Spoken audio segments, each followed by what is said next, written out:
আমেরিকায় থ্যাঙ্কসগিভিং এ একটা ছোট্ট অনুষ্ঠান ছিল আমার বাড়িতে। দিনটি ছিল বৃহস্পতিবার। আমরা রাতে সবাইকে ইনভাইট করেছিলাম আমাদের বাড়িতে ডিনারের জন্য। বাড়িতে আমরা দুজন মানুষ, রান্না বান্না করতে অনেক সময় লাগবে, তার জন্য আমরা রাতে এই খাবারের আইটেমটা করেছিলাম। চিংড়ি মাছের মালাইকারি রান্না করব আর এই পনির দিয়ে একটা তরকারি রান্না করব। তার জন্য একসাথে মশলাটা কষিয়ে নিয়েছি। এই পাশে পায়েসের জন্য দুধ ফুটাতে দিয়েছি। চিংড়ি মাছটা কেটে পরিষ্কার করে ভেজে নিয়েছি। এদিকে মশলাটা কষানো প্রায় রেডি। দোকান থেকে এই নারকেলের দুধটা কিনে নিয়ে এসেছিলাম, সেটা দিয়ে রান্না করছি। এবার চিংড়ি মাছটা একটু ফোটালেই হয়ে যায়। পায়েসের দুধ ফুটে উঠেছে, চাল দিয়ে কিচমিচ দিয়ে একবারে দিয়ে আবারও ভালো করে ফুটিয়ে নিচ্ছি। এই কনডেন্স মিল্কটা দিয়ে আজকের পায়েসটা রান্না করা হবে। কিছু কাছের বাঙালি বন্ধুদের আজকে ইনভাইট করা হয়েছে। বিদেশের মাটিতে সব বাঙালি বন্ধুরা এক জায়গায় হলে আসলেই খুব ভালো লাগে। এদিকে আমাদের পায়েসটাও রেডি হয়ে গিয়েছে, চিংড়ি মাছটাও হয়ে গিয়েছে।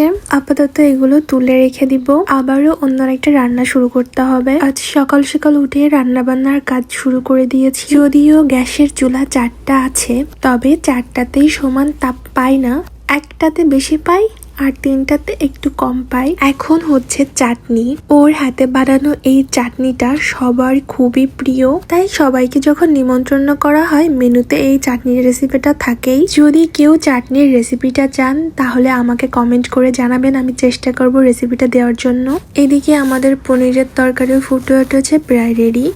চাটনিটাও রেডি হয়ে গিয়েছে। আসলে একসাথে 2-3টে রান্না বসিয়ে দিতে হচ্ছে, না হলে সময়ের সাথে পারা যাবে না। এই চাটনিটা এখন আমারও খুব প্রিয় হয়ে গিয়েছে। আজকে সকাল থেকে হঠাৎ বাইরে স্নো পড়ছে। কালকে ওয়েদার চেক করেছিলাম কিন্তু স্নো পড়ার কোনো কিছু ছিল না, কিন্তু কেন জানি না সকাল থেকে স্নো পড়ছে। এবার 2 রকম মাংস আর ডিম একসাথে রান্না করব, তার জন্য পেঁয়াজ কুচি করে একসাথে সব ভেজে নিচ্ছি। এদিকে ডিমগুলো সেদ্ধ করে বেছে নিয়েছি, মাংসগুলো কাটাকাটি করা হচ্ছে। খাসির মাংসটা ভিজিয়ে রেখেছি। এখানে মশলাগুলো একসাথে কষিয়ে নিচ্ছি, এরপরে 3 ভাগ করে নিয়ে 3 রকম রান্না করা হবে। অনেকটা সময়ও বেঁচে যাবে। মশলা কষানো হয়ে গেছে, কিছুটা মশলা তুলে রাখলাম খাসির মাংসের জন্য। আগে মুরগির মাংসটা বসিয়ে দিব, তারপর খাসির মাংসটা বসাবো। আসলে এভাবে রান্না না করলে সময়ের সাথে পারা যাবে না। আর মশলা কষানো একসাথে করার কারণ এখানকার পেঁয়াজগুলোতে অনেক জল বের হয়, তার জন্য মশলা কষাতে অনেক সময় লাগে। এই জন্য সব পেঁয়াজ একসাথে দিয়ে মশলাটা কষানো হয়েছে। সকাল থেকে স্নো পড়েই যাচ্ছে। সকালে যা একটু আস্তে পড়ছিল, এখন অনেক জোরে জোরে স্নো পড়ছে। আসলে এই স্নো পড়লে রাস্তাঘাটে বেরোনো খুবই সমস্যা হয়ে যায়, আর গাড়িগুলা তো স্লিপ করে, তার জন্য গাড়ি নিয়ে বেরোনো অনেকটা রিস্কেও হয়ে যায়। খাসি আর মুরগির মাংসটা মোটামুটি শেষের দিকে। এখানে টমেটো, ডিম আর পেঁয়াজ দিয়ে একটা ভাজি হয়েছিল। আমাদের মোটামুটি রান্না কমপ্লিট। আমরা সকাল 10টা থেকে রান্না শুরু করেছি, এখন বাজে সন্ধ্যা 6টা। এখন আমাদের রান্নাটা শেষ হলো, আমরা রেডি হয়ে বসেছিলাম। সবাই আসলে গল্প করে খাওয়া দাওয়া শুরু করলো। সবাই খাবারগুলো খেয়ে খুবই ভালো বলেছিল। আসলেই সবার জন্য রান্না করেছি এত কষ্ট করে, খেয়ে সবাই ভালো বললে সেটাই ভালো লাগে।